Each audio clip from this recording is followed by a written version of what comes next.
Bem, amigos do Quinto Elemento, estamos de volta aqui para mais uma entrevista com o nosso queridíssimo professor, amigo também, Lourenço Carrasco, e vamos continuar falando de um assunto importante. A gente se lembra que na nossa última entrevista conversamos sobre o que estava acontecendo em 73, Paul Volcker, que foi exatamente o fim do padrão ouro. Naquele momento, os Estados Unidos saíram de uma nação que era superavitária para deficitária. O resultado é que ele precisava destruir a economia mundial e, para isso, rompeu com o padrão ouro e, logo depois, o nosso queridíssimo Paul Volcker fez o choque de juros. Com o choque de juros, as economias do mundo todo, inclusive as emergentes, quebraram.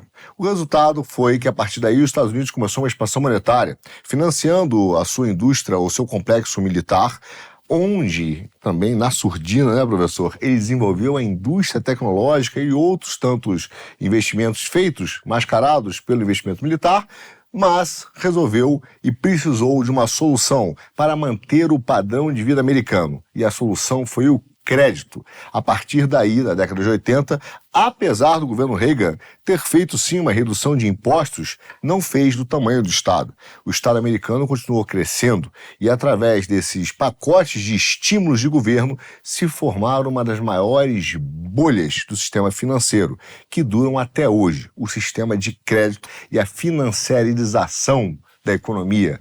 Tentando não falar com carioquês para todo mundo entender. Mas estamos aqui hoje com o professor porque um dos assuntos importantes e consequência é como resolver, por exemplo, a construção, a reconstrução do nosso queridíssimo Rio Grande do Sul. Como o sistema financeiro pode ajudar ou atrapalhar todo esse processo. Professor, muito obrigado. Es muy importante que retomemos porque la idea, es decir, que surge exactamente en el momento que se toma la decisión de la desintegración controlada de la economía mundial, que está escrito, no es conspiración, esto está escrito, ¿no? El problema es que la gente no tiene atención con las cuestiones históricas y pasa, quedan allá los libros. O senhor disse que estava num paper, né? Foi num livro, uma série de livros, né? Que depois foi publicado. Era el proyecto de los 80s. Proyecto de y los había 80. un libro en el cual estaba Volcker, estaba metido todo eso, porque había que parar ese entusiasmo y optimismo que había surgido en los 30 años de la posguerra, ¿no? 45, 55, 65, 75.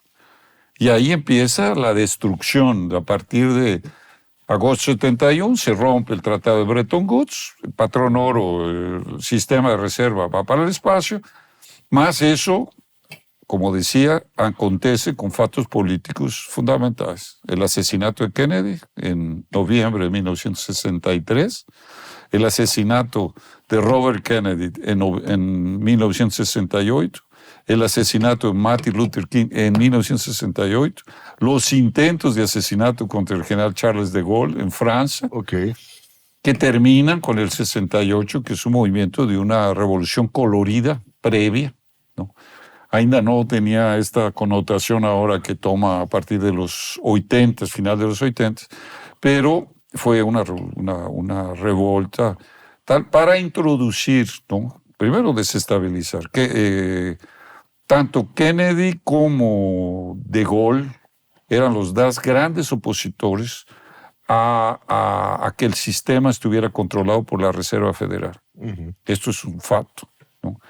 Es claro, lo que de Gaulle quería era simplemente impedir que los Estados Unidos utilizara la medida de reserva para poder inundar los mercados financieros, pero ellos querían más, y fue solo después de la caída de Gaulle en 69 que vino 71, rompen los tratados de Bretton Woods y después entra esta cuestión de Volcker. Pero en paralelo, lo que tú quiebras es la posibilidad de emisión del Estado. Dejas la capacidad de emisión en la Reserva Federal, en el sistema bancario y crecientemente en el sistema bancario en el mundo entero, el Banco Central Europeo, el Banco Central de Inglaterra. Es decir, ellos son los que tienen la prerrogativa de emisión de crédito, pero las naciones ya no pueden emitir crédito. Todas las economistas que son responsables del renacimiento de las naciones industriales, del crecimiento, el nacimiento de las naciones industriales, pasan a ser reconocidos como no economistas. Esto a partir de la década de los 60. Y eso tuvo que ver con la reforma que tuvo que ver la Fundación Ford de los currículums. Entonces, por ejemplo, un libro como de Alexander Hamilton, el padre fundador de los Estados Unidos, relatorio de las manufacturas, el relatorio del crédito, relatorios al Congreso, ¿no? Él fue el secretario de la Facenda del presidente George Washington, el primer secretario de la Facenda. Las obras de Henry Carey, la que fue el asesor principal del presidente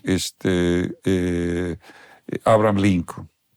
Las obras de Frederick List, que ahora podemos hablar más, lo que él fue la unificación, la idea de la Zollverein, la unión aduanal, que fue después el resultado de la unificación alemana y la industrialización alemana.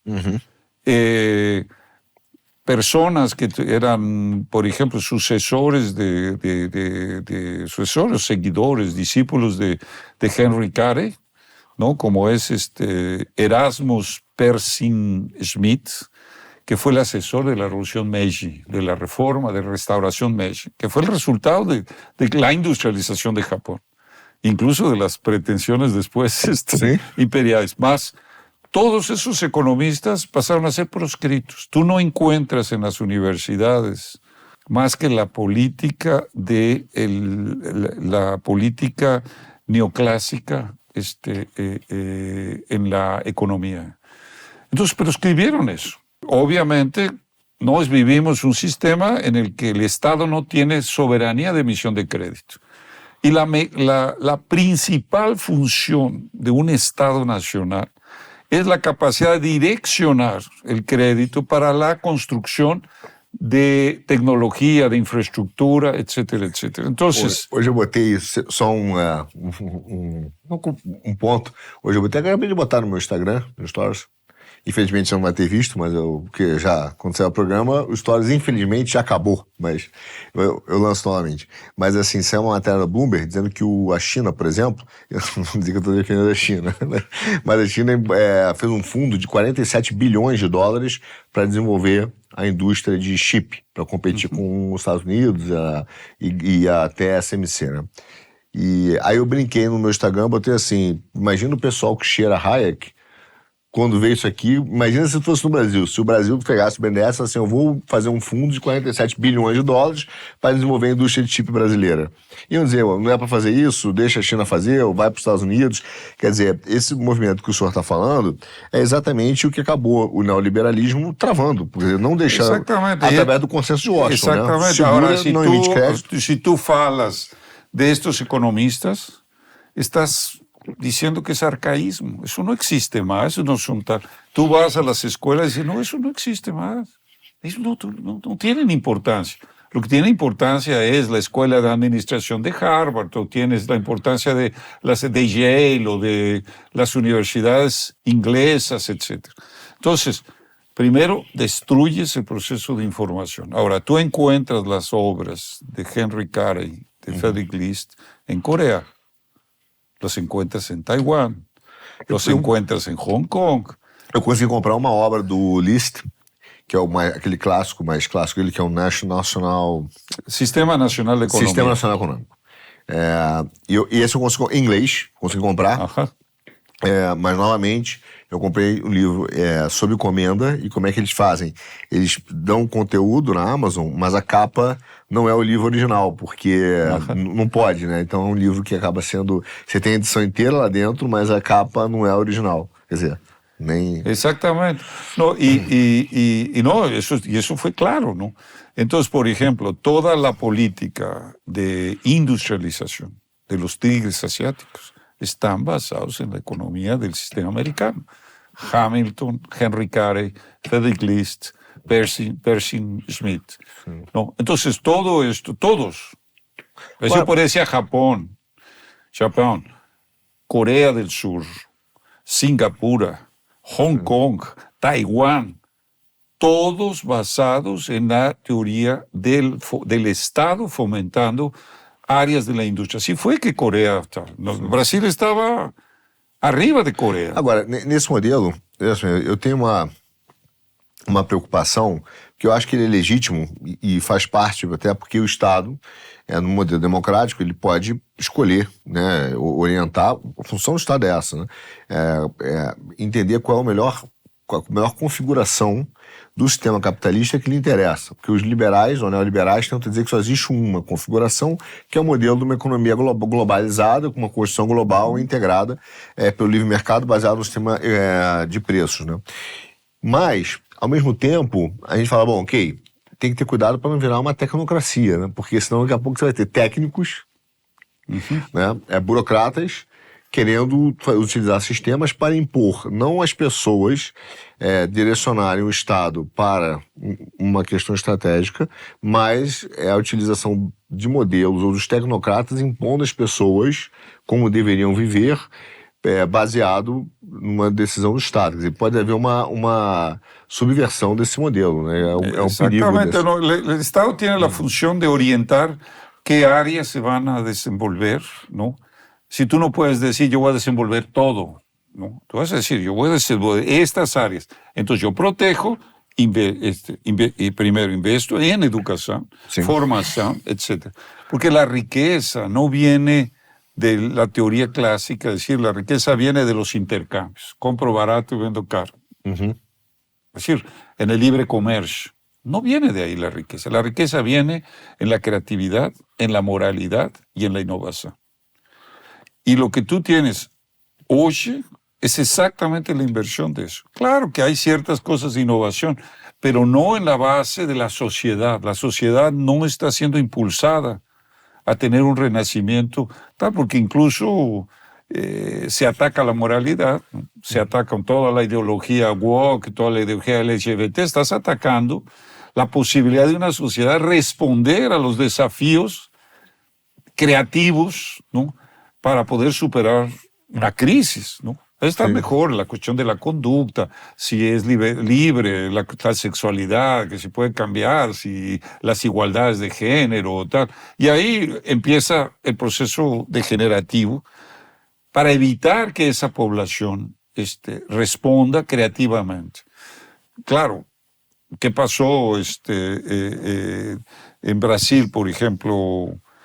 El sistema de crédito a partir de la Revolución del 30 genera la industria de base durante 40 años, 50 años.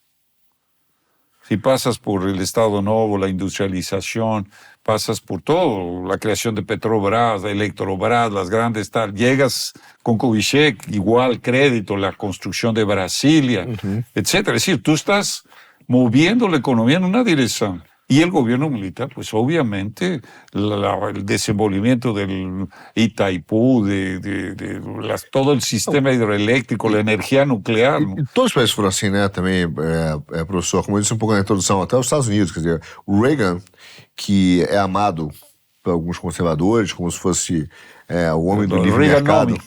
Reaganomics, o homem do livre mercado, etc. Apesar de ter reduzido impostos, é verdade, e me corrija se eu estiver errado, o que ele fez foi o seguinte: reduziu imposto, mas manteve o gasto militar do complexo militar, expandiu, até inclusive com algumas questões geopolíticas muito mal resolvidas, que ele não foi tão bom assim, né? Por exemplo, a questão da Polônia, na época que ele tentou enfrentar a Polônia em relação à Guerra Fria, para tentar organizar aquele quase massacre, mas vemos que houve uma repressão bastante forte em relação aos sindicatos dos trabalhadores na época, e ele não conseguiu, usou já o mecanismo de sanções, mas não fez efeito, assim como também na questão do Israel, se não me falha a memória, com o Líbano, né, na década de 80. Quer dizer, ele também teve alguns erros geopolíticos, mas, de certa maneira, ele continuou investindo via complexo militar na indústria. O Vale do Silício é um resultado de investimento militar, né? Quer dizer, uma orientação do Estado militar para isso. O celular, a internet, todo isso tem um origem de proteção do Estado, não? Em áreas que o Estado precisava para fortalecer, ¿no?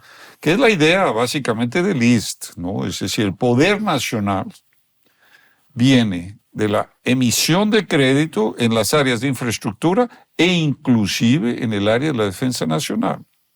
Es decir, toda la idea, aliás, Brasil trae esa idea de Liszt, podemos decir, de la idea del Estado Mayor alemán, la capacidad de movilización territorial.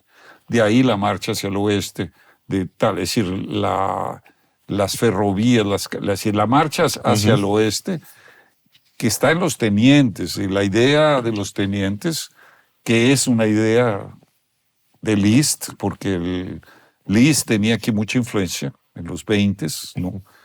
Por ejemplo, figuras como Cercedero Correia, Vieira Souto, Sí. son los que empiezan a idealizar ese modelo.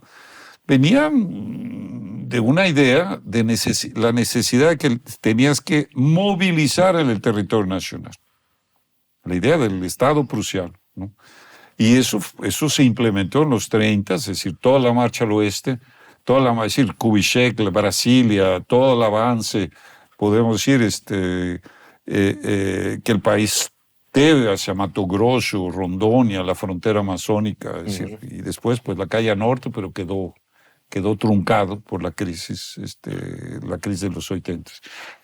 Entonces, todo eso era la idea del crédito nacional. Es decir, Roberto Simons, el sistema S, capacitación, generar en las áreas de comercio, de industria, de agricultura, de transporte, innovación. Sí. Porque la generación de riqueza viene de eso, no viene de tal. ¿Y qué es lo que ha pasado a partir de podemos decir que entra esa descomposición de la economía? Es decir, yo diría 80s, 90s, 2000, 2010, 2020. Es decir, tienes 40 y pocos años, que ha sido simplemente la extracción de riqueza de lo que se construyó en los 50 años anteriores. Ok. Es decir, no hay innovación. Claro, de repente una área, tal y tal, pero el país está empobreciendo, está perdiendo capacidad de industria, por lo tanto está perdiendo poder nacional, capacidad de movilizar la voluntad nacional. Eso es lo más triste. Y claro, compensado un poco con que la agricultura ha, podemos decir, respondido, porque obviamente es un territorio fértil y además toda la reforma en el cerrado, etc. Pero eso no va a sacar al país de la pobreza. Eso no quebró el Estado. Y hay cosas admirables en el proceso agrícola, pero eso no tira al país de la crisis. Eso no le recupera el poder nacional, que es lo que hay que defender. Y cómo recuperas el poder de la nación, de poder innovar y de poder satisfacer el bien común, que es, podemos decir, la misión principal de la economía, es el bien común, cosa que en el neoliberalismo pasó. El interés es el interés individual, egoísta, del consumismo. Isso é o interesse. A curva de utilidade, né? Então, o senhor sabe que até no sistema educacional, está falando da questão da mobilização nacional, o Brasil sofreu algumas reformas educacionais. E a ideia era essa mesmo, quer dizer, era criar uma base onde todo mundo quer essa ideia da igualdade educacional, todo mundo entra, o mesmo conteúdo, mas aí já não é mais a igualdade. Os melhores vão para o segundo nível, tal, e os melhores dos melhores alunos, a partir dessa base, alcançam a universidade, e a universidade teria um número de vagas que surgiria de acordo com os interesses da nação. Então, o sistema educacional, ele foi planejado, a primeira ideia de planejamento educacional talvez unificado com essa visão da mobilização nacional. Mas depois a esquerda utilizou isso para colocar... Isso foi ¿cómo se llamaba? Secuestrado. No, porque la educación fue aquella, era el pragmatismo un poco americano del high school, que era John Dewey, ¿no? Dewey era el então, a Escola Nova já vem com a influência do Dewey. De la Escuela Nova. Isso. Ahora, Capanema, de origen alemán, que va a ser el brazo derecho en la educación pública, ¿no? De excelencia que Getúlio pone, junto con Roberto Simons. Es decir, esto es el Estado Novo, ¿no? Ahora, ¿será que necesitamos un Estado Novo para poder realinear el país nuevamente, para que gane poder nacional? Porque aquí la preocupación es, Brasil está perdiendo poder nacional de proyección de sus intereses en el campo internacional. Ese es el problema. Entonces, cada vez se ve con menos con menos seriedad el poder que Brasil proyecta. Eu estava conversando outro dia com um amigo essa semana, e ele perguntou assim, Arthur, você acha que o dólar, em algum momento, ele retorna aos níveis anteriores? Porque a gente estava conversando sobre alguns fatores da história, e eu me lembro quando o dólar bateu R$3, o dólar, né? O dólar bateu R$3, as pessoas falavam assim, tá, ok, aí veio para 4. E falavam, não, você é passageiro, daqui a pouco ele volta para 3, é questão de tempo, tá em 5. E a realidade, se você pensar, o dólar, se você pegar o efeito real de tudo que o Brasil perdeu de poder de compra e capacidade de gerar valor agregado, era para estar muito mais do que isso, 7, 8, né? Mas ele é mantido ainda por causa das exportações, aí tem outros fatores, mas ele é mantido artificialmente, alguns entendem, e de fato é.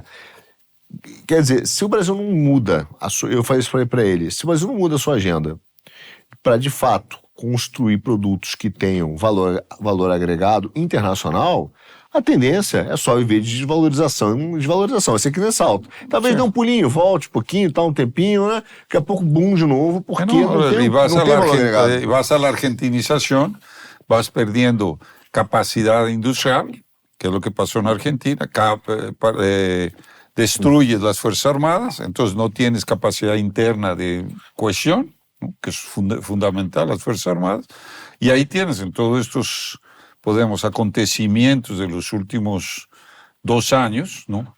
Sí. Evidentemente hay toda una estrategia para disminuir el papel de las Fuerzas Armadas, está muy claro. No, pero eso ya lo habíamos escrito, que aquel libro, o complot para aniquilar las Fuerzas Armadas. Estamos en el complot para aniquilar las Fuerzas Armadas, que publicamos aquí en el año 97. En español se había publicado en el año 93, por ahí. Então, eu me infiltrei numa conferência outro dia, não vou dizer qual, mas numa conferência dessas que envolve o governo e tal, me infiltrei do judiciário e participando de uma mesa informal, quer dizer, não é mais na conferência, mas no jantar, e a conversa era essa, dizer o seguinte, olha, não se tem mais uma preocupação das Forças Armadas, de fato, terem um potencial de fazer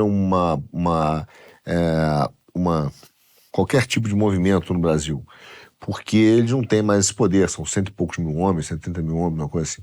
E aí a preocupação maior é com a capacidade das polícias militares, que essas sim, já em número ultrapassam, né, bastante, as Forças Armadas.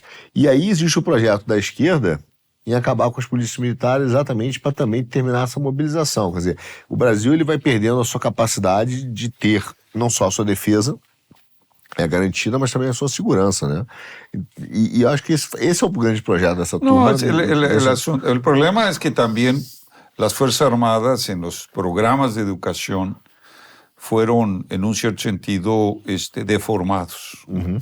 Porque entró la Fundación Getúlio Vargas, la Fundación Vital, y entonces aquel protagonismo histórico de las Fuerzas Armadas fue removido para análisis de escenarios. El escenario de escenarios es un extraterrestre que sale del escenario y que analiza lo que va a pasar. Eso no es la función de una institución nacional. No es la función. La función de una institución nacional es estar en el escenario. Não é estar analisando escenarios. Ler o cenário, analisando, virou o quê? A Escola Superior de Guerra. É essa que a gente está falando. No, y se perdió ese sentido del protagonismo, del papel que las Fuerzas Armadas tenían en toda la construcción del país. Eso es lo que se quiere destruir. Eso es lo que Fernando Henrique trae del diálogo interamericano. Destruir la función histórica de las Fuerzas Armadas. Porque ellas fueron constructoras exactamente de infraestructura, de los programas. Es decir, había una orientación desde los tenientes. Desde los tenientes. No es un problema solo de Getúlio, de Covichego, del gobierno militar, ¿no? Los tenientes llegaron al poder con el gobierno militar. La verdad es esa. Con Medici, con Geisel, etc., con Figueiredo. Es decir, esa es la trayectoria. Ahora, si nos vamos al presente y vemos lo que está pasando, si para dar un ejemplo de esto, esta cuestión de Río Grande do Sul es ejemplar. Para mí es un punto de inflexión, ¿no? porque no reconstruyes el Rio Grande do Sul con las políticas que vienen siendo implementadas. Pois é, eu queria voltar um pouco antes de falar do Rio Grande do Sul. Você falou do Fernando Henrique. Eu me lembro que em 1994 eu estava entrando, 94, quando eu entro no Fernando Henrique, foi quando eu passei, fiz 18 anos em 94, foi quando eu entrei na PUC, né? E sobreviviste? Sobrevivi, mas eu fiz engenharia mecânica, então engenharia mecânica era boa. Diferente, ainda era boa, muito boa. Né? Mas o Fernando Henrique, em 93, quando ele entra, né, a primeira coisa que ele faz, e por que eu me lembro disso com muita clareza? Porque eu estava na dúvida se eu ia fazer, por exemplo, ou não a SpaceX, que era a Escola Preparatória de Cadetes do Exército, se eu ia para a AMAN, porque naquela época eu fazia parte daquela turma que tinha do Colégio Impacto na Tijuca, que era turma de preparatório, IME, ITA, Escola Naval, e eu estava nessa dúvida e saiu uma matéria grande no jornal que mudou, foi por isso que eu fui fazer engenharia mecânica. A verdade foi essa. Foi quando eu vi os salários. E naquela época ele falou: olha, a primeira coisa que o Fernando Henrique fez foi limitar os salários dos militares.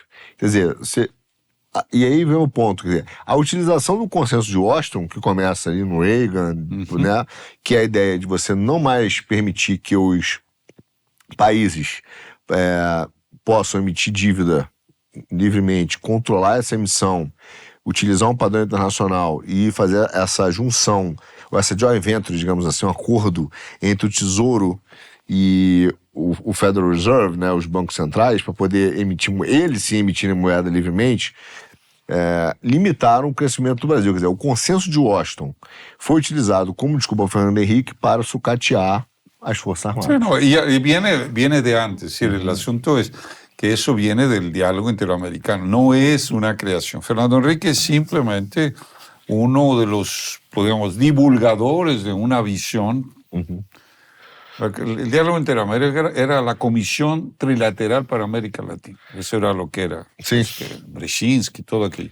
Entonces, que foi financiado pela Fundação Ford, inclusive. Exatamente. O Brzezinski foi diretor na Colômbia da Fundação da área de estudos para o comunismo, quer dizer, para quem gosta de ver comunismo dos outros, não vê y eso es decir, el problema es que el modelo que se implementó, es decir, removió esa capacidad de crédito soberano. Mira, por ejemplo, Kennedy.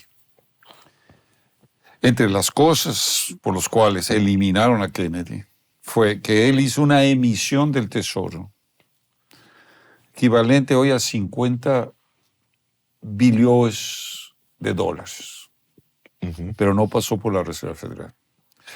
Él hizo una emisión para que el Estado pudiera implementar. Porque lo que va a pasar, bueno, ahí eso es un peligro. Y después él quiere acabar con la Guerra Fría,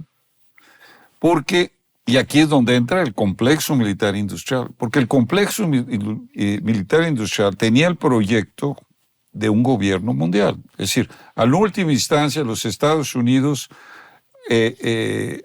establecerían un nuevo imperio romano controlado por los Estados Unidos. Nuevo século americano de los neoconservadores, es decir... Isso, inclusive, está no livro do Brzezinski, do The Great Chessboard. Ajá. No, eso ya es después. Eso ya es después, mas está lá. Pero estaba allá atrás, ¿no? Sí. Entonces, esa era la idea. Esa es la idea.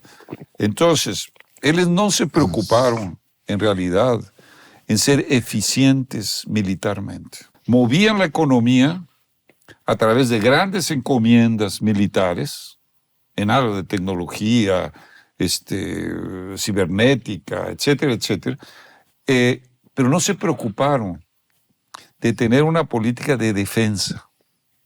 Era una política en la cual tú canalizabas el recurso que emitías y creabas, millones de empleos, pero no tenía la cuestión porque el enemigo era muy fraco. Es decir, tú no necesitabas sofisticación en una confrontación con Saddam Hussein o con Gaddafi.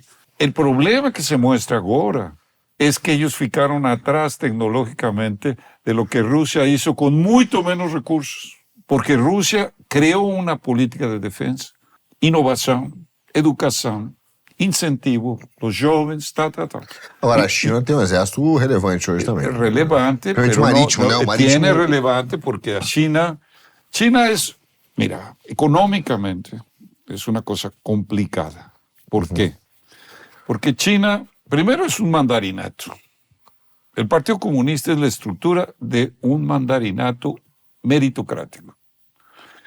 Xi es simplemente la dinastía de un mandarín.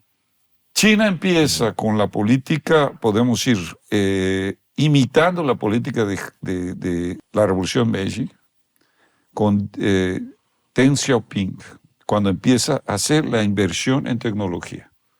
Entonces crea un sistema, utiliza el sistema americano de economía, a China.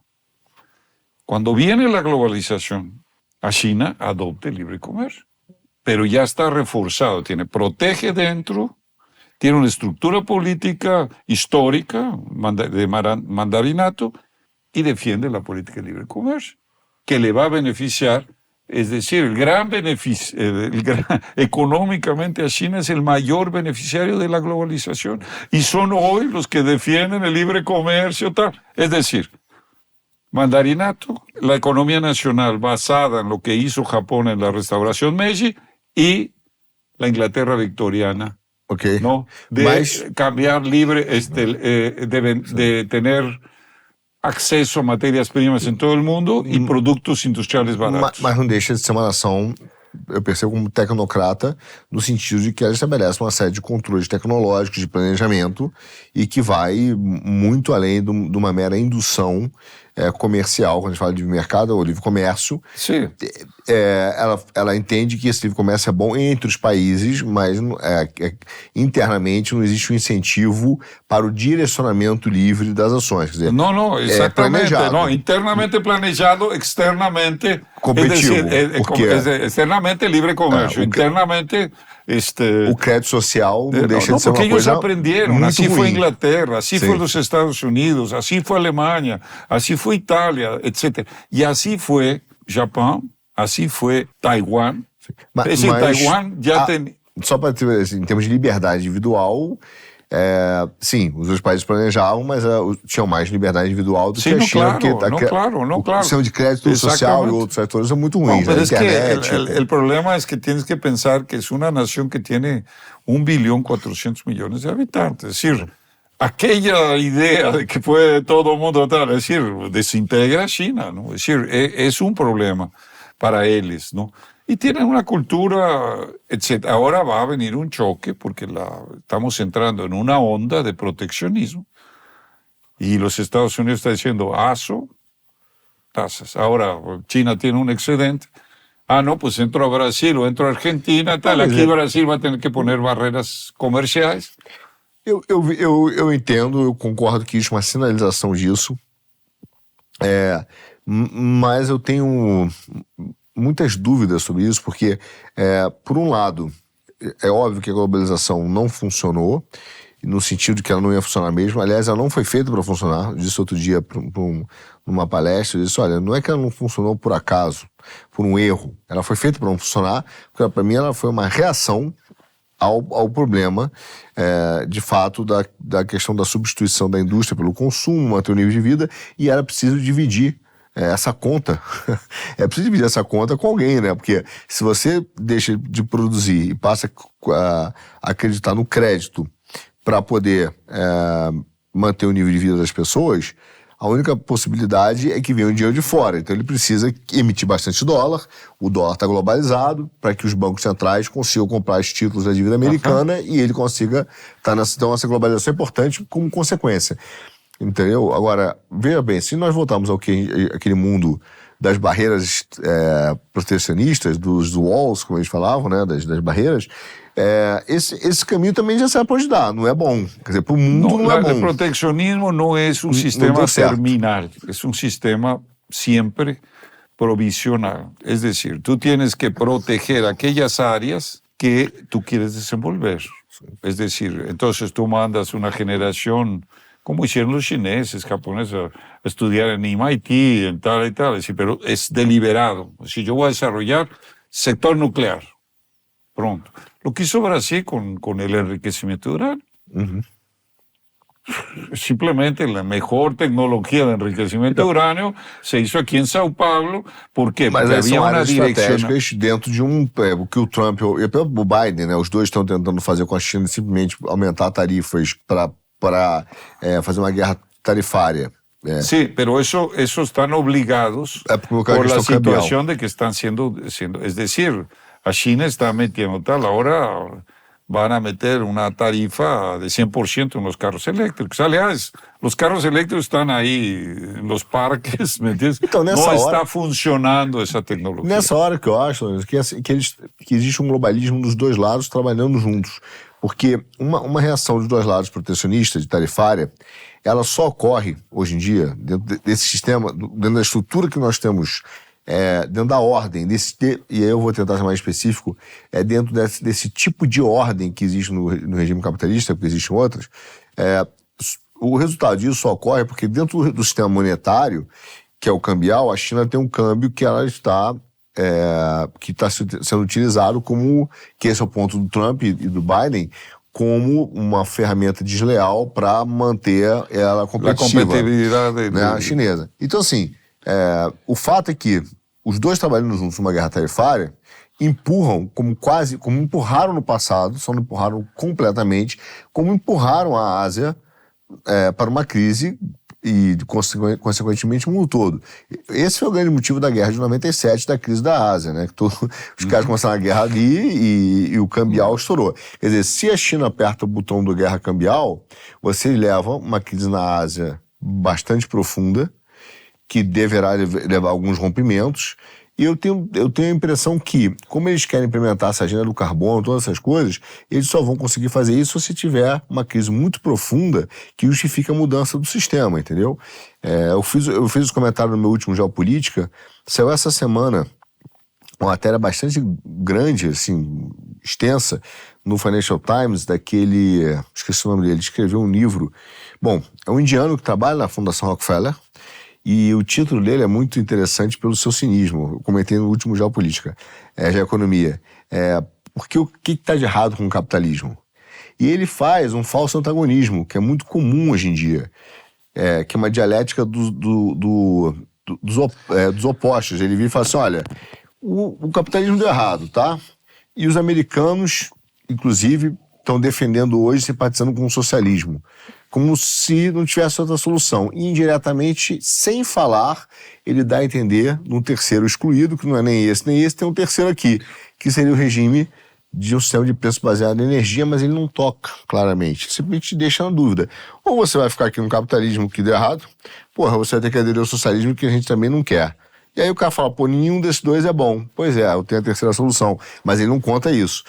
Quer dizer, mas para mim esses caras estão empurrando o mundo para essa situação. Estão polarizando, pero aí é onde está o papel. É uma falsa polarização. Aí está o papel político que nós temos que impulsar. É decir, como recuperar el imperio del Estado Nacional Soberano sobre el crédito. Sim.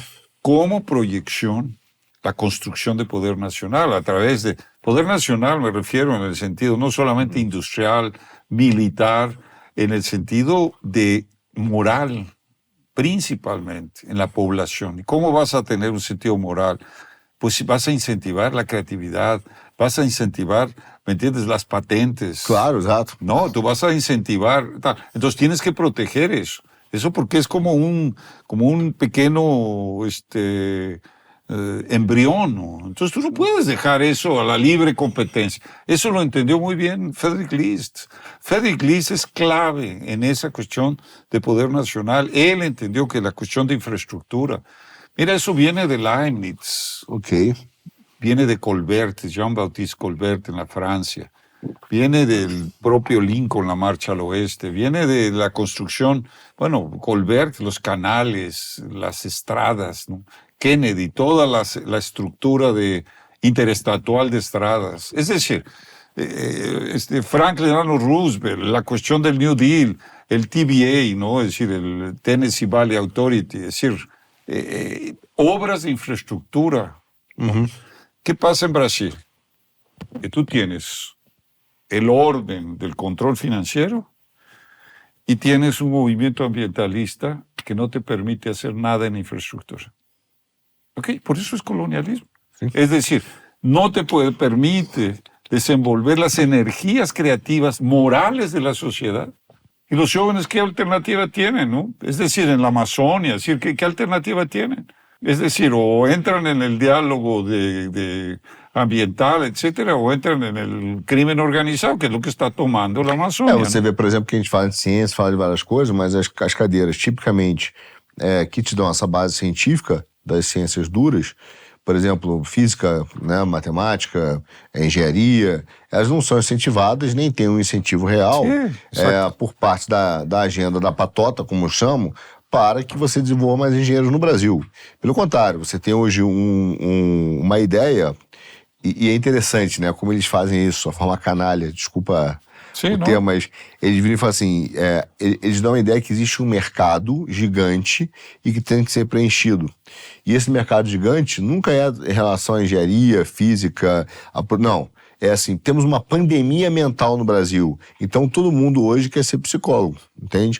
Porque a pandemia mental gera uma questão das emoções, A depressão está tomando conta, os problemas, as principais fontes de enfermedade são psicológicas.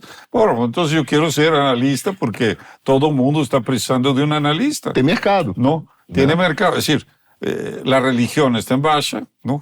A questão está en baja porque no hay una conexión entre la fe y la construcción de algo. Que la fe en sí no es suficiente. Eso tiene que materializarse. Es decir, la moralidad no viene solo de que yo creo en valores espirituales y trascendentes, sino que eso se transmite a la economía a través del bien común. Claro, a vida. Entonces la población se moraliza, puxa, consigue un trabajo, progresa, tal y tal. Hoy no existe eso para todo el mundo. Hay ciertas faixas de gente que entra, não?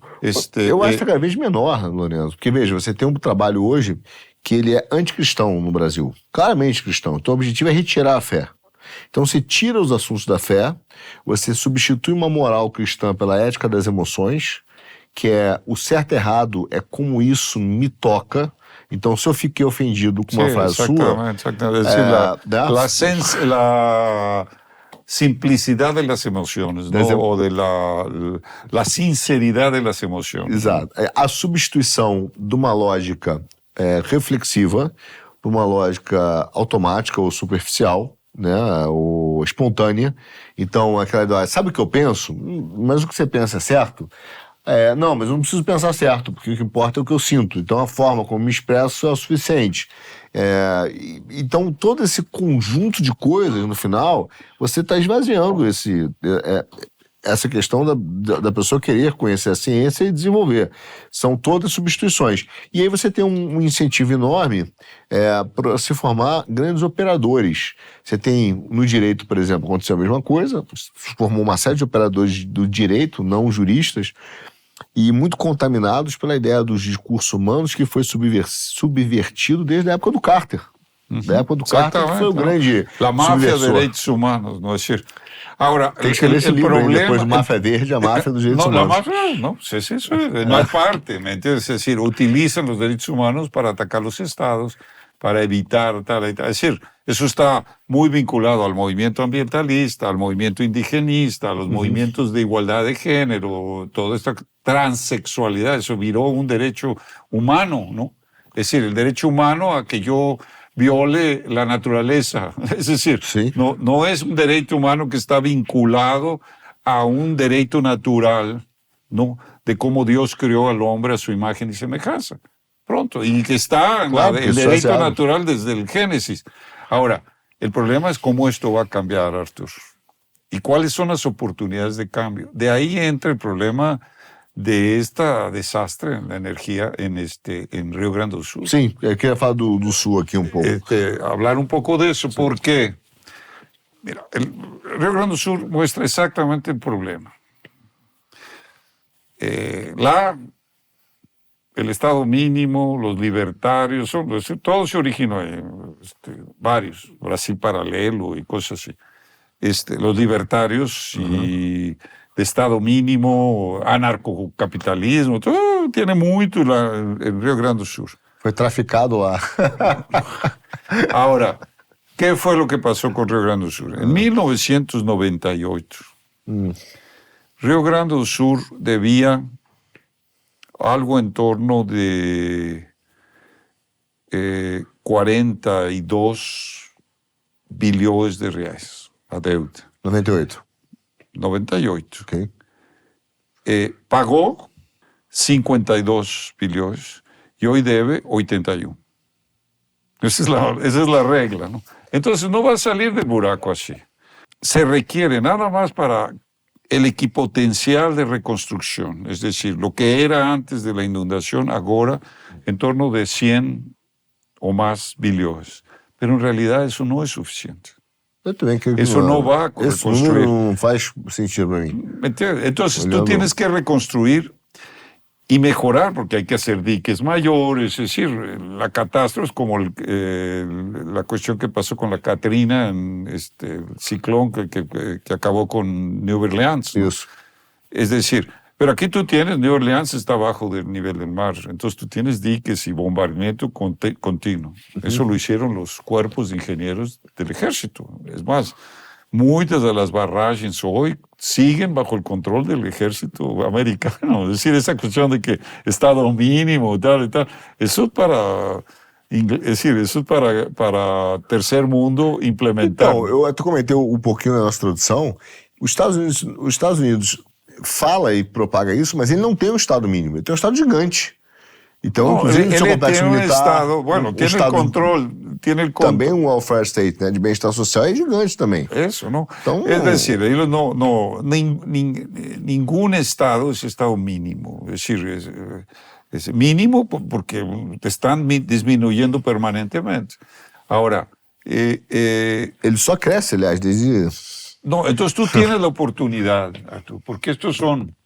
Hay alguien que dice, mira, Dios le da al hombre poder sobre la naturaleza, ¿no? Le dice, hinchad la tierra, multiplicaos, el Génesis, ¿no? Los primeros capítulos del Génesis. Pero nunca te da el poder a los elementos. Solo los ambientalistas, aquecimentistas, tal, piensan que el hombre puede intervenir en el clima que tiene factores astronómicos. Es muy soberbio.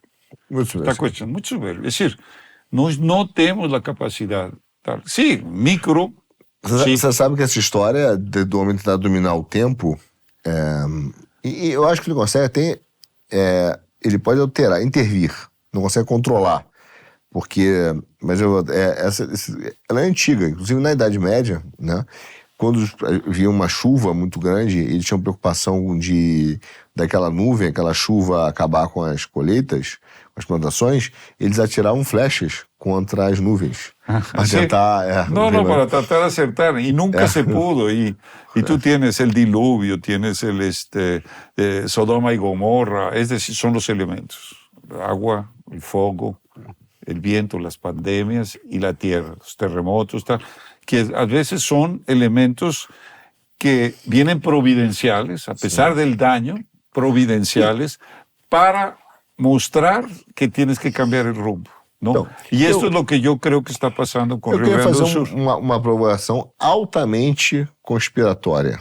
Estou avisando que é altamente conspiratória. Se você não acredita não gosta de teorias conspiratórias, não nos veja agora, mas eu vou te falar a experiência que eu vi e que eu fiquei super grilado. Diria que foi 2 anos atrás, 2 anos e meio atrás. Eu fui chamado para uma palestra em Dubai. E eu fui a Dubai. Foi exatamente esse mês de junho, julho. Acho que foram 2 anos atrás. E aí eu estava na palestra, lá, conversando e tal. E era a primeira vez que eu tinha ido a Dubai, depois de muitos, muitos anos. E estava impressionado com o nível do avanço tecnológico dos árabes e tal, conversando com amigos meus locais que moravam lá. Já tinha muito brasileiro lá, já tinha tido a invasão, que eu brinco, a invasão russa, né? Muito russo. Então Dubai não era mais apenas... Estava realmente com uma cidade muito cosmopolita, né? E aí o meu amigo que mora lá, ele virou, que é do jiu-jitsu, inclusive, mas ele virou e falou assim pra mim, pô, cara, outro dia teve uma enchente aqui. Eu levei um susto, falei, cara, água assim, choveu em Dubai, que é deserto, né? Ele falou, não, porque eles estão com uma tecnologia agora de semear as nuvens, né? E errar a mão.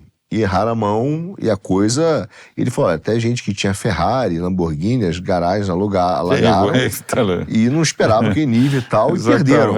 E estão processando o Estado e tal, a família real lá. Enfim, e aí, eu na época, tava no bar, liguei pra minha mulher e falei, pô, cara, que negócio estranho, os caras estão semeando nuvem. E isso não era divulgado aqui no Brasil, tão abertamente. Minha mulher falou, você tá ficando louco aí, né? Você tá louco. Eu falei, ó, acho que esses caras estão se preparando, eu brinquei na época, por mais de errado, alguma guerra é possível. E isso tem acontecido recentemente, na última vez agora, eles semearam de novo as nuvens, né? E agora foi divulgado na televisão. Não, isso se está estudando muito porque, por exemplo, las zonas de sequía.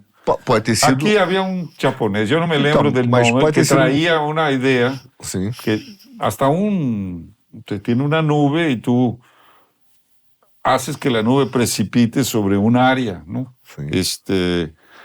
A través de emisión, no sé, de algún tipo de metal o ¿no? Es decir, vaporiza para que se precipite. Es decir, no, pero eso está siendo estudiado. Então, mas não poderia ter sido, veja bem, você pode ter sido uma consequência desses estudos, eu não sei, realmente não conheço a ciência do tempo, mas pode ser uma consequência da dinâmica do tempo ou até mesmo um atentado meio planejado, né? Porque tudo bem que já aconteceu chuva assim no Rio Grande do Sul, mas é uma série de fatores que acabaram acarretando essa catástrofe. O assunto ainda não temos. Eu fico bastante solo te digo, los desconfortável. soberbos que promueven esta cuestión del aquecimentismo y el hombre interviniendo en el hombre interviene en los microclimas, pero el clima de la Tierra tiene que ver con factores astronómicos. Ainda no tenemos el poder que el Sol tiene, ni la posición del Sol, porque todos estos fenómenos son cíclicos que vienen. No es subestimar, hay que pensar en las emergencias ambientales, pero previendo, ¿no? Es decir, por ejemplo, ya Río Grande do Sul tenía una prevención creo que en 44, una enchente más o menos semejante. Entonces, no es de extrañar. Ahora, esto es un reto para el país. ¿Por qué? Mira, durante la pandemia se emitió mucho dinero y no tuvo efecto inflacionario ni nada. Es decir, el país cayendo, ¿no? Y se repartió dinero correctamente para que la gente pudiera sobrevivir. Una propuesta de un conocido, yo lo conocí, que es Humberto Casagrande, del instituto, ¿cómo se llama? Del Instituto de Integración Escuela-Empresa, que él propuso una idea de Corona Bonds, que era la emisión de 300 o 400 billones de reales para aplicar en políticas de infraestructura, etc. Yo creo que él faló con el gobierno, con Pablo Guedes, pero no hicieron caso. Con lo de Río Grande do Sul, hay una preocupación en la Faria Lima, en el sistema bancario, de que pueda ocurrir una cosa así. Es decir, porque tú puedes emitir crédito, el Estado. Claro que tiene que haber una moralidad en el Estado y credibilidad, cosa que no hay en este momento. ¿Me entiendes? Es decir, tiene que haber y tiene que haber agencias que vigilen que ese crédito va a reconstrucción, a maquinaria nueva, incluso incentivar.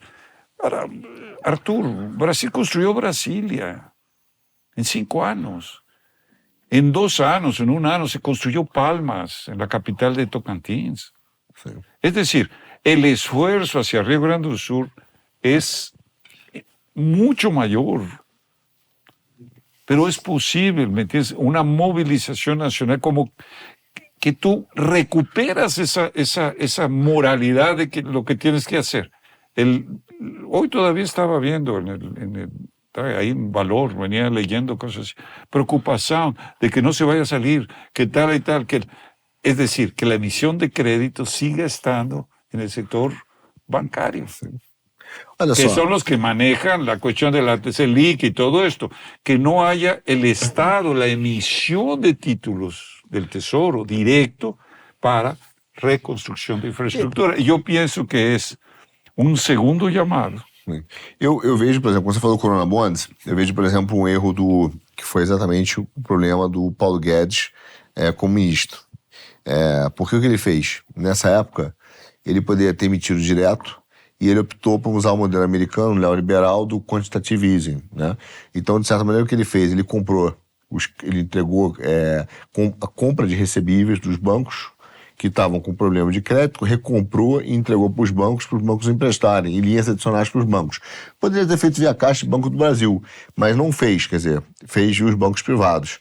Então, é um modelo do domínio dos bancos sobre o capital, sobre o dinheiro brasileiro. Porque Pablo Guedes é parte disso. Da escola de Chicago e tal. Né? Então, ele não vai traicionar sus socios, la gente que está, porque él viene de eso, ¿no?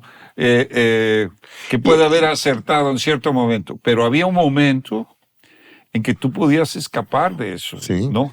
Y decirnos, aprovechar esto, tenemos que crear infraestructura. Pero vamos a crear una agencia o una como de gente por encima de cualquier sospecha que va a vigilar la aplicación de ese dinero. Eso es lo que tiene que ser, porque tú ganas moral en la movilización del país. Si no se hace, si no se hace esa cuestión, vamos a ter problemas, de uma revolta.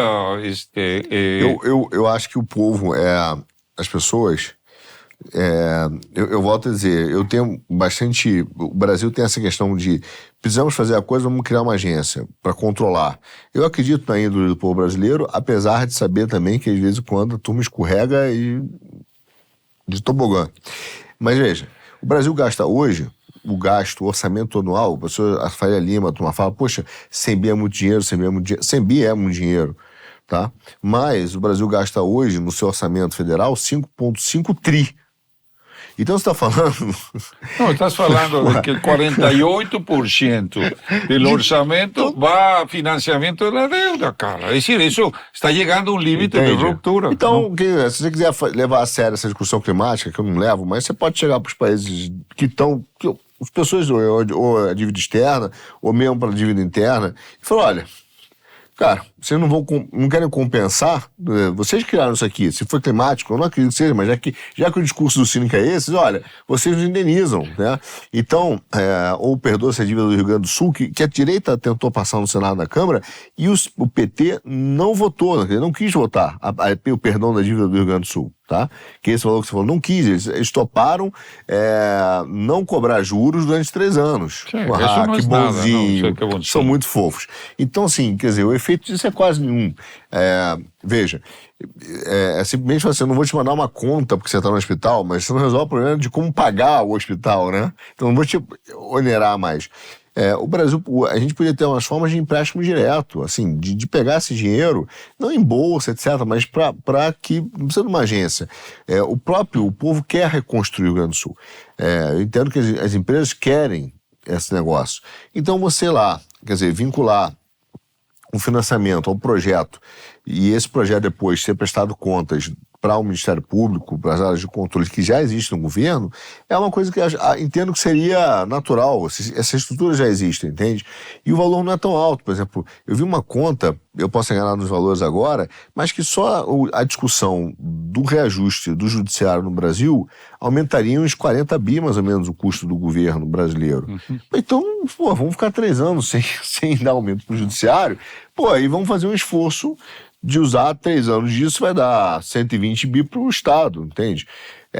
O Brasil precisa, o problema é que a gente fala das coisas, mas ninguém quer fazer, no final das contas, ninguém quer fazer sacrifício, entendeu? Ninguém.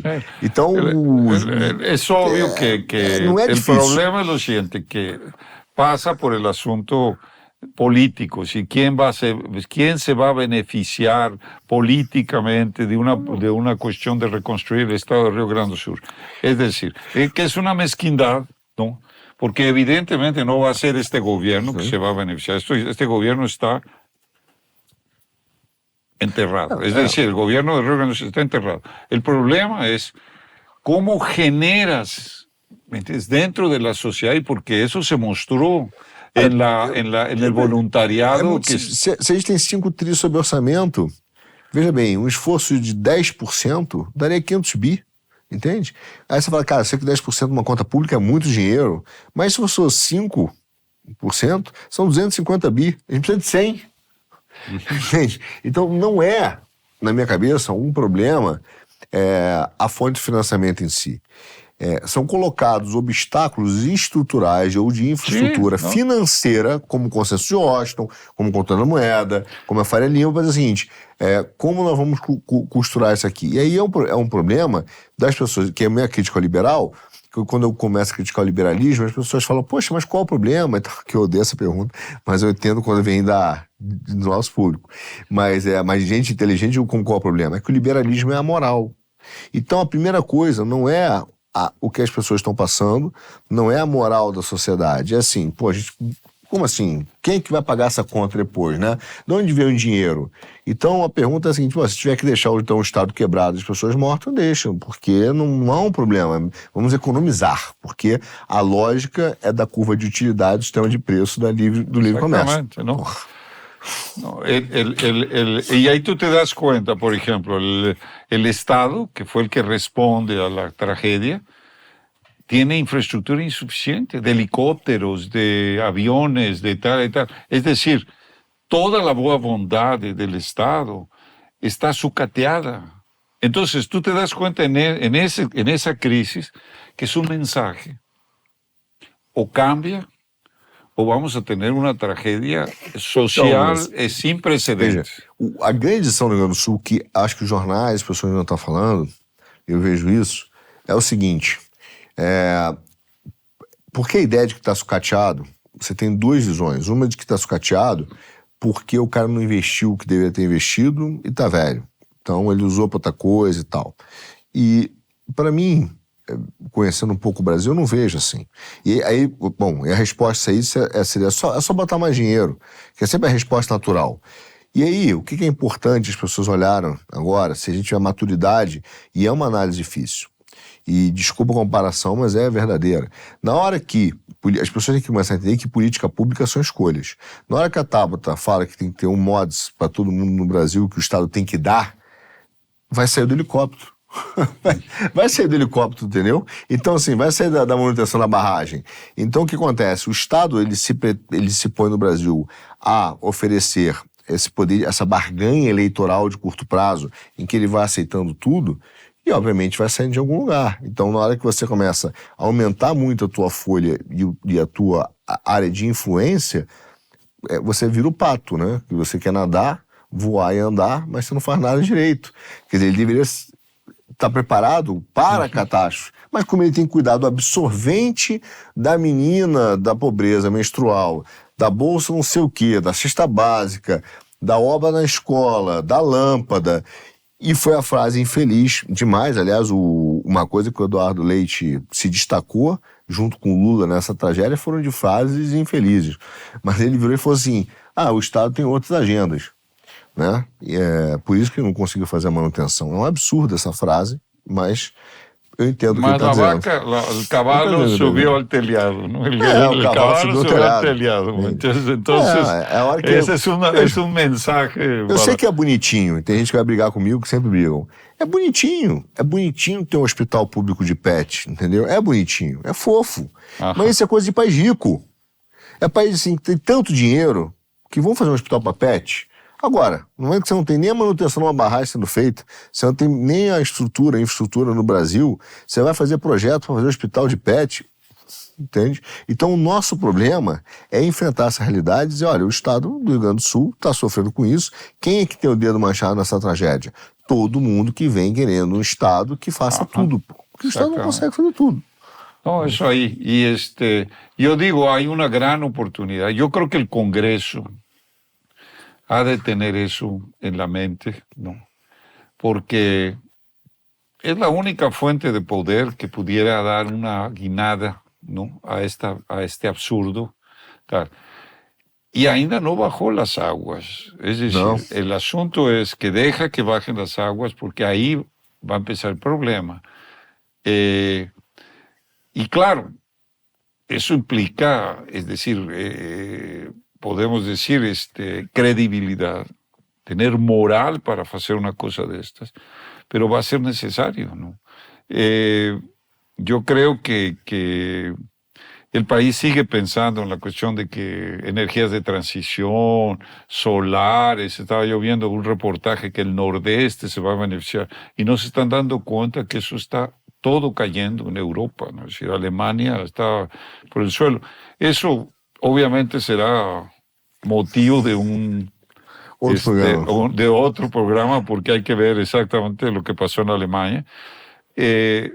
Aquí apuntamos solamente este asunto del problema del complejo militar industrial vis a vis el tema Sim. de lo que pasó en Rusia. Es muy interesante analizar eso, porque ahí ves el enfoque de defensa y economía física con el enfoque monetario. Es decir, Sí. de utilizar el complejo militar como un instrumento para reproducción de la financiarización de la economía.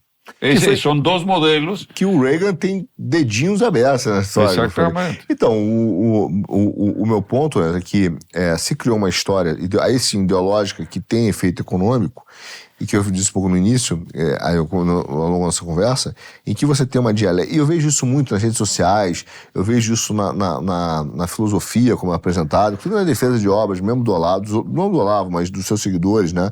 Ou dos seus alunos que estudaram, mas não aprenderam. Mas assim, mas de outros tantos, dos neoliberais também, que falam o seguinte: pô, existe uma dialética dos opostos. E esquecem que existe até na filosofia a dialética dos distintos. E são duas coisas diferentes. Quer dizer, tudo é oposto. Se você está aqui no capitalismo, você discorda dessa ordem, desse sistema aqui, é porque você é comunista. E aí tem um lado que é perverso nessa análise, que dentro do sistema capitalista, você tem novas formas de ordem, como o Ulisses mostrou que não tem nada a ver com o comunismo, e outras formas de organização, né, e de arranjos. Então, por exemplo, acho que foi o Robert Triffin, bom, posso falar besteira, mas em 58 ele disse isso, ele falou, olha, o sistema monetário internacional deveria se chamar um escândalo monetário internacional, porque foi um escândalo, e é um escândalo. Só que toda vez que você tenta arrumar o sistema monetário internacional, como ele é de interesse do sistema americano globalista e dos grandes bancos, eles levam isso para o capitalismo, como se isso fosse a única forma de capitalismo. No, por ejemplo, aquí en eso cabe lo que decía Lincoln, perdón, lo que decía Franklin Delano Roosevelt en su campaña electoral, ¿no? Él le calificó porque estaba saliendo de la crisis de los 30 y decía los banksters. Banqueros banksters. ¿No? Exato. Y él hizo campaña con eso. Es decir, ganó la elección y se religió 4 veces porque él tuvo la cuestión de enfrentar eso. Y él sí, porque él le dio poliomielitis, ¿no? Es decir, y ahí él se puso a estudiar la historia del sistema americano. Eso es muy interesante, la historia de Roosevelt, porque cuestionó muchas cosas, mas él llega atacando los banksters, los banqueros gangsters que crearon la crisis de Wall Street, etc. Y él se enfrenta a la Reserva Federal, ¿no? Porque incluso hubo un atentado, antes de que él asumiera, hay un atentado contra la vida de él. Y desafortunadamente, pues él muere antes de que reorganice el sistema de posguerra. Y ahí cae ya la Guerra Fría, Churchill, ¿no? Okay. Que tiene esa imagen de que él fue el gran victorioso, ¿no? De la guerra, y se olvidan de quién es Churchill en la India, en otras partes, ¿no? Pero entonces él enfrenta, y tenía una cosa interesante, porque Roosevelt decía lo siguiente: el New Deal del presidente Vargas y mío, es decir, mío y del presidente Vargas. Porque Vargas anticipa, es decir, Vargas es 30 y Roosevelt es 32, ¿no? Y los dos gorditos se entendían muy bien. Fue un momento en el que Brasil empieza a despegar con una idea clara de qué quería el país, ¿no? La siderurgia nacional, Volta Redonda, tal. Es decir, sabía, el gordiño gaúcho sabía qué hacer. Y eso yo creo que devia ser inspiração hoje para a reconstrução do Estado. No final, honestamente falando, o Brasil, e a gente tem que falar isso, quer dizer, o Brasil teve uma janela na sua história, uma janela de desenvolvimento, que é o período de 30 até 80. Essa janela, 50 anos. Depois disso, é só financiarização e antes disso é domínio... A destruição, é dizer, a finalização... Tudo que a gente produziu foi em 50 anos. Sugando, a financiarização sugando os 50 anos. Exatamente. Quer dizer, também a força do Brasil, a força da sua bandeira, que se nós fizéssemos, de fato, uma nação focada no seu desenvolvimento, o Brasil seria uma potência, porque tudo que nós produzimos de desenvolvimento foi no período de 30 a 80. Exatamente. Foi isso. O exatamente. Pareciera a indústria brasileira é isso. Uma economia já de ancião, não? Aquela de pérdida de massa muscular. É o que está passando. É decir, o país está perdendo força porque está sendo saqueado. Y el país necesita entrar en ejercicio para ganar masa muscular, pero necesita tener el incentivo del crédito nacional con un proyecto que se le está dando la oportunidad. Vamos a reconstruir el Río Grande do Sul. Porque si no se faz, agora, isso tinha que vai ser comissão... haver castigo muito grande, político. Não, sem dúvida. Até porque pela importância industrial e agrícola do Rio Grande do Sul. Quer dizer, teria que ser humanitária, óbvio, né? Mas teria que ser uma emissão de dívida mesmo do próprio Estado, emitindo dívida pero aplicado, ¿no? Aplicado moralmente al bien común, etcétera, etcétera. Una movilización. Es decir, ahí tuviste el voluntariado que muestra que hay una moral de querer, de solidaridad, de bien común, etcétera. Sí. Ese sentimiento tiene que ser entrelazado con una política del Estado. Claro. ¿No? Con una política del Estado para que esse personal se mobilize na reconstrução do Estado. Mas nós temos dentro do Estado, eu percebo assim, nós temos uns sabotadores da República. E veja, isso acontece em todos os governos, com todas as correntes políticas, porque para mim esses caras são grandes tecnocratas a serviço desses globalistas e às vezes eles vêm pitadinhos, bonitinhos, são jogados dentro. Você pega o Roberto Campos Neto agora, acabou de ter, nem começamos a reconstrução, não tem nem emissão de dívida, ele já vem com o papo de que, olha, a inflação já está aumentando por causa da catástrofe do Sul, ok, verdade, e aí já entra a política do sistema monetário que já quer aumentar juros para controlar a inflação. Aí realmente como é que você vai reconstruir o país que tem uma catástrofe, você preocupada com... Não vas a hacer com essa taxa de juros a reconstrução. A reconstrução tem que ser a uma taxa de juros de 2% encima de la inflação, ¿no? Como debe de ser, ¿no? La emisión. Es interesante esta cuestión de Humberto Casagrande, porque él viene también del mercado financiero, ¿no? Y a mí me encantó la idea, pues esto hace 4 años, cuando estaba en plena pandemia, él dijo, Corona Bonds. Sí.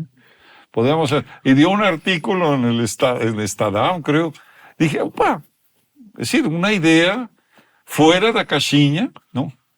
Que puede recuperar la economía, es decir, aprovechar la pandemia. No se aprovechó. Se dio el dinero a la gente y tal, pero no se aprovechó para decir, reconstruyamos el sistema de salud, reconstruyamos... bilhões para o Itaú. ¿No? Bilhões para o Itaú. No, construir hospitales públicos como eran, que están todos sucateados, y esto es una segunda oportunidad. Yo digo, es providencial. No digo que Dios lo mandó, sino digo, es providencial, porque muestra que puedes simplemente salir. Ahora, la situación del estado de Río Grande do Sul es el tercer estado más endeudado. Está Minas Gerais y está Río de Janeiro. Y misma situación, un problema de seguridad pública. Entonces, tú tienes que reorganizar eso. No hay forma. El saqueo que comienza 84, 85 y que se va consolidando a lo largo de todos estos 40 años, tiene que acabar. senão el país va a caer calavérico, ¿me entiendes? Es decir, no hay más, ahora están privatizando, trocaron eficiencia energética, hidroelectricidad por térmicas, pasaron del Estado a intereses privados, de capacidade de engenharia nacional a capacidade de engenharia internacional, de corporações. Não, eu vejo isso. Inclusive, essa política woke de esquerda, para mim, é isso. É a destruição não só da educação, mas do planejamento. Quem quer ser engenheiro hoje no Brasil? As pessoas querem ser sociólogas, psicólogas, advogados, concurseiro. Quer dizer, existe um universo de pessoas que esses são os bons. Os bons. Militantes, procuradores. Quer dizer, é um país que quer viver em torno das ciências humanas, que não tem nada com as ciências humanas, menos a filosofia, que também não querem, a não ser que seja a filosofia de esquerda, né? Quer dizer, a limitação, mas é um país que não tem uma intenção de formar, de fato, tecnologia. Se fala em ciência, mas não se faz. Enfim, mas eu não vejo, concluindo aqui, isso, a reconstrução do Rio Grande do Sul sob as regras do sistema monetário atual, sob essa percepção de que foi montado em 80, sob as regras do consenso de Washington, não vai sair. Eu creo que la próxima encuentro que tenemos que discutir un poco lo que es la economía física, es decir, haciendo la comparación, ¿no? ¿Qué pasó con Alemania? Porque Alemania, nada más para dejar un gancho, Alemania quemó sus tremendos excedentes económicos de la posguerra en tecnologías alternativas y se fundiu, para não dizer outra palavra. Então, vou fazer uma inovação aqui, não sei se o pessoal do treinamento vai gostar. Espero que não, porque eles também fazem várias coisas que eu não gosto e eu não sou ouvido, então eu não vou perguntar antes.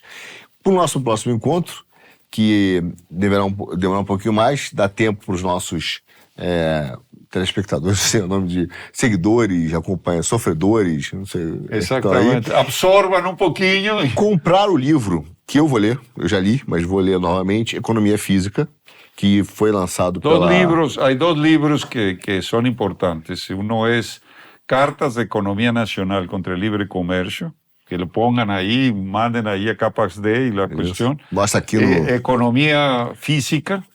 Y yo creo que en el futuro podemos invitar al autor del libro, Jonathan Tenenbaum, para que venga, ótimo. Que e que a gente faz? Aqui. Podemos fazer isso até em breve. E o que a gente faz? A gente faz uma nova coisa. Vocês compram aí o livro, prepara as perguntas, manda pra gente, que a gente conversa aqui e trata sobre as questões do livro. Ótimo.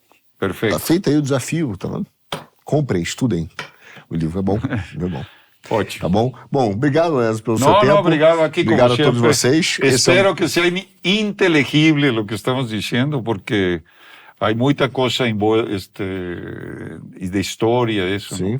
Mas estamos aí para... Estamos aí. Muito obrigado a você que nos acompanhou até aqui. Não se esqueça, né? Eu achava isso chatíssimo quando eu via, mas hoje eu vejo a importância de compartilhar, de curtir, de comentar. Podem xingar, me xinguem, perder engajamento, xinguem, reclamem, mas comentem. Comentem, mandem um aviãozinho lá, o coraçãozinho, e indiquem para o seu amigo, inimigo, aquela piada de sempre. E até a próxima. Muito obrigado pelo seu tempo e até o próximo quinto. Muito bom.